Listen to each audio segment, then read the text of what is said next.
of Death or the Grim Reaper in movies. For this list, we're taking a look at fictionalized representations of death brought to life on film. These creepy characters aren't content to wait silently in the wings. They make their presence known in the most dramatic of ways. And while it makes for good movie viewing, we can't help but shudder a little at these personifications of the Grim Reaper. Oh God! Oh God, Grace!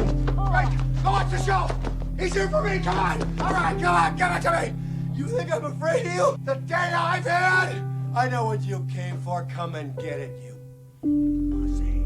Number 10, The Angel of Death, Hellboy 2, The Golden Army. You know that name?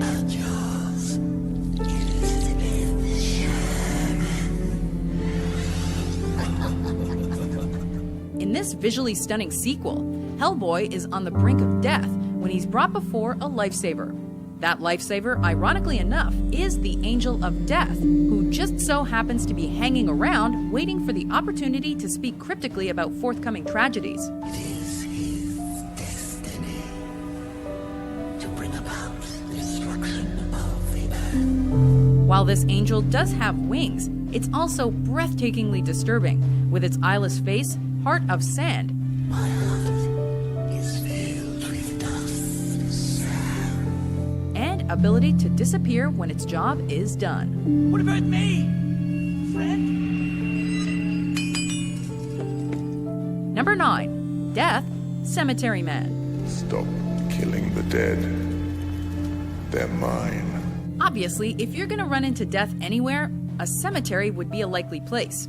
Rupert Everett plays a beleaguered groundskeeper tasked with keeping the town's reanimated corpses at bay. Better get out of here. Even the statues are talking. But when Death himself suddenly materializes from fresh ashes, he has some sage advice. Kill the living instead. If you don't want the dead coming back to life, why don't you just kill the living? Maybe we shouldn't be surprised that Death is a major advocate of murder. Shoot them in the head. Are you listening to me? Number 8, Joe Black, Meet Joe Black. You're dead. Yes. It makes sense for Death to choose the body of Brad Pitt in order to woo the daughter of the man he's supposed to be ushering to the other side. You're not dead, you're just a kid in a suit. The suit came with the body I took. Yes, it's completely creepy, but also genius because it's freaking Brad Pitt. Should you say who I am, our adventure would end abruptly. With his meat suit on, Death is pretty much as cool and measured as you'd expect Death to be, and pretty good at living undercover. A cup of tea. With milk, I think. Like to try it English style. He also manages to have a lot of game with the ladies.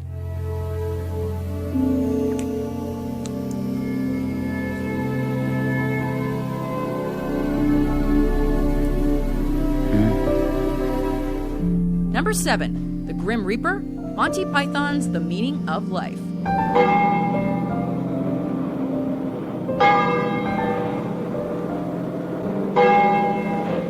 When you're hosting a dinner party and happen to be in a particularly good mood, unexpected dinner guests can be a welcome addition. I am dead. Yes, well, the thing is, we've got some people from America for dinner tonight. Who is it, darling? It's a Mr. Death or something. He's come about the reaping. That is, when they're not actually there to claim your mortal soul. In this Monty Python comedy, Death joins a lively group of diners at their home. Mr. Death is a reaper. The Grim Reaper. Hardly surprising in this weather. Despite Death's skeletal frame and tattered robes, the group seems relatively nonplussed. Maybe that was just a side effect of the salmon mousse. How can we all have died at the same time? A salmon mousse. Darling, you didn't use canned salmon, did you? Number 6, The Red Death, The Mask of the Red Death. There is nothing you can do. There are too many. Wait as I tell you. In a movie featuring a satanic cult, you sort of know that Death is going to show up at one point or another, whether he's mysteriously handling his tarot cards Come closer. or dealing out deadly roses. Death opts for a red cloak as opposed to his standard black ensemble in this 1964 horror flick, which stars Vincent Price. Is my costume such a disguise that you don't recognize me? Price plays Prospero, a prince and major Satanist who attempts to strike a deal with death by the end of the film. Unfortunately for him, the Red Death don't care. Why should you be afraid to die? Your soul has been dead for a long time. Number 5. Death, the Last Action Hero.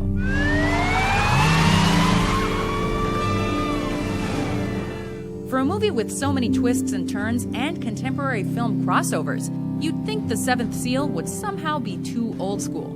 Alas, 'tis not the case, and Sir Ian McKellen strolls through a portal onto the screen in Death's black robe, ready to claim a soul. Where do you think you're going? Back off! You can't have him! As it were, however, the mortally wounded party belongs to a fictional character, and Death doesn't do fiction. I don't do fiction. Not my field. Sorry. Number 4. Sam, Trick or Treat.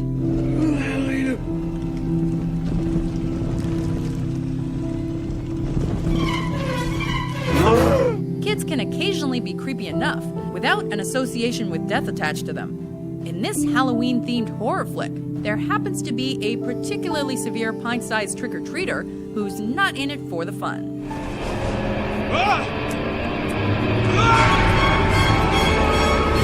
He wants to make sure you follow the rules of Halloween. Mess up and you're probably gonna die, because Sam didn't approve of your choice of candy. Or maybe he thought you phoned it in with your jack-o'-lantern carving. No, wait. Not yet. What? You're supposed to keep it lit. Why? Ancient tradition? This night's over. You should be more careful. There are rules. While this wee one may not necessarily be a reaper, he's definitely a death dealer.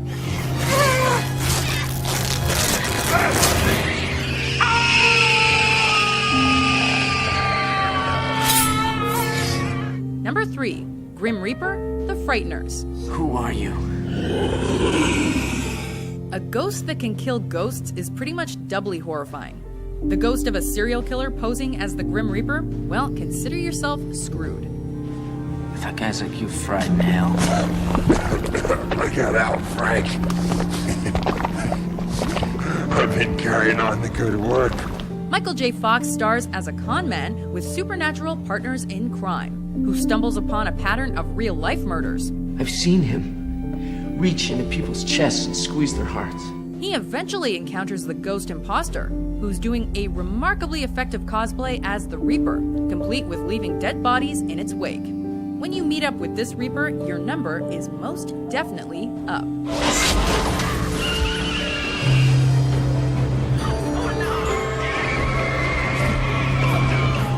Number 2. Death, Bill and Ted's Bogus Journey.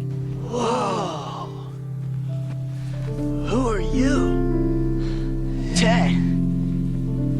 It's the Grim Reaper, dude. This pair's excellent adventure eventually led them to death, which sounds like a total bummer. How's it hanging, Death? This sequel follows the time-traveling duo as they work to ensure a future utopian society. No way. This way. Since everyone doesn't enjoy utopias all that much, the two end up staring death in the face, and then beating him at some board games. J7. You have sunk my battleship. Excellent! Yeah! Death actually seems like a pretty stand-up